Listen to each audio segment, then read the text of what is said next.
अजित पवार असतानाही बारामतीत पवार विरुद्ध पवार लढत झाली। 2029लाही जय पवार विरुद्ध युगेंद्र पवार अशी लढत होऊ शकते असं रोहित पवारांनी म्हटलं। तसंच जय पवारांच्या वक्तव्यावर सुप्रिया सुळेंनीही प्रतिक्रिया दिली आहे। त्यांचा पक्ष वेगळा आहे, त्यांच्या पक्षाने जो कुठला निर्णय त्यावेळेस तिथं घेतला जाईल, म्हणजे काकी जर निवडणुकीला त्यावेळेस उभं राहणार नसतील आणि जे उभं राहणार असेल, शेवटी त्यावेळेस जी लढाई होईल 2029ला ती तशी बघितली तर सर्व पक्षीय ती लढाई त्या ठिकाणी होऊ शकते। आता दादांच्या वेळेस पण पवार विरुद्ध पवार झालं, किती मनामध्ये इच्छा नसेल पक्ष वेगळे राहतीलच, कारण का आम्ही विरोधात आहोत आणि उद्या जाऊन मग तिथं जय उभा राहिला, इथून युगेंद्र तिथं असू शकतं। त्यामुळे ह्या अनुषंगाने पवार विरुद्ध पवार हे बारामतीमध्ये किती लोकांची इच्छा नसली तरी होऊ शकतं।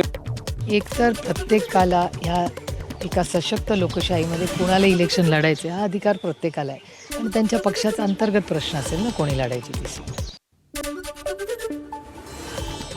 दोन्ही राष्ट्रवादी काँग्रेसचं विलीनीकरण झालं असतं तर अजित पवार मुख्यमंत्री झाले असते असं रोहित पवारांनी म्हटलं। त्यावरून भाजपचे मुख्य प्रवक्ते नवनाथ बन यांनी रोहित पवारांना प्रश्न विचारला। अजित पवार मुख्यमंत्री का झाले नाहीत ते शरद पवारांना विचारा असं बन यांनी म्हटलंय। दादा असताना विलीनीकरण होणार होतं, दादा असताना विलीनीकरण झालं असतं तर मी तुम्हाला आत्ता आत्मविश्वासाने सांगतोय 2029चे या राज्याचे मुख्यमंत्री हे दादा 100% त्या ठिकाणी झाले असते। आणि मग आता दादा आज नसल्यामुळे दादांची इच्छा ती होती आणि दादाच आज नसतील, दादा खऱ्या अर्थाने पुढाकार घेणारी व्यक्ती त्या परिवारातून होती, नाही तर पक्षातून होती, दादाच नसतील तर आज विलीनीकरणाचा प्रश्न हा उद्भवत नाही आणि निर्माण सुद्धा होत नाही।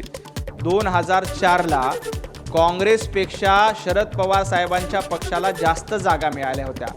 अजितदादांना मुख्यमंत्री करण्याची संधी होती, परंतु माननीय शरद पवार साहेबांनी अजितदादांना मुख्यमंत्री न करता त्यावेळेला मुख्यमंत्रीपद काँग्रेसच्या वाट्याला दिलं। अजितदादा 2004 साली मुख्यमंत्री झाले असते तर पुढचे 10 वर्ष महाराष्ट्राचे मुख्यमंत्री राहिले असते।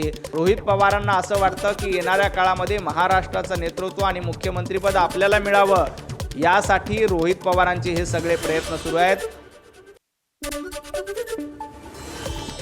शिवसेना आमदार संजय गायकवाड पुन्हा वादात सापडले। संजय गायकवाड यांची एक ऑडिओ क्लिप समोर आली। यात संजय गायकवाड यांनी शिवाजी कोण होता या पुस्तकाच्या प्रकाशकांना शिवीगाळ केली। पुस्तकाचे प्रकाशक प्रशांत आंबे यांना गायकवाड यांनी जीवे मारण्याची धमकी दिली। घरात घुसून मारेन, चिरडून टाकेन, जीभ छाटेन अशा धमक्या संजय गायकवाड यांनी दिल्या। त्यांची ही ऑडिओ क्लिप सध्या चांगलीच व्हायरल झाली आहे। ऑडिओ तो व्हायरल झाला, काही तोडून मोडून त्याने त्याच्यामध्ये शब्द काही कट केले, काही ठेवले। मी त्याला विचारत असताना तो जो सारखा मला डिसवत होता आणि त्याच्यामुळे त्याला मी शिव्या हासडल्या, त्याला मी जीभ हासडायची जी काही भाषा वापरली 100% अशा माणसाची जीभ हासडलीच पाहिजे। आणि अशा पुस्तकांमध्ये जिथे शिवरायांचा विकृत इतिहास किंवा एकेरी भाषा, आम्ही नाही या महाराष्ट्रात शिवरायांचा अपमान सहन करू शकत नाही, अशा प्रकारची पुस्तकं आम्ही वाचू शकत। आणि म्हणून ही पुस्तकं देखील अशा प्रकारची ज्याच्यामध्ये शिवरायांबद्दलचं जी विचित्र ठिकाण आहे हे देखील नष्ट केलं पाहिजे। आमदार संजय गायकवाड यांनी दिलेल्या धमक्यांची तक्रार प्रकाशक आंबी हे राजारामपुरी पोलीस ठाण्यात करणार आहेत अशी माहिती आहे। अत्यंत अश्लील भाषेमध्ये, म्हणजे एखादा आमदार अशी घाणेरडी भाषा वापरूच कसा शकतोय आणि अशा लोकांना आपण निवडून देतोय, ते मला आईवरून बायकोवरून अत्यंत घाणेरड्या भाषेमध्ये शिव्या देत होते। त्याच्यानंतर ते मला तुझी जीभ कापतो, तुला घरात घुसून मारतो अशा पद्धतीनं सुद्धा धमक्या देत होते। तरीसुद्धा मी त्यांना वारंवार हे सांगत होतो की तुम्ही पुस्तक वाचा, पण त्यांना तो पर्याय नकोसा होता, कारण की त्यांना वाचनाची सवय अजिबात नसणार आहे। आज आम्ही राजारामपुरी पोलीस स्टेशनमध्ये गुन्हा दाखल करणार आहोत।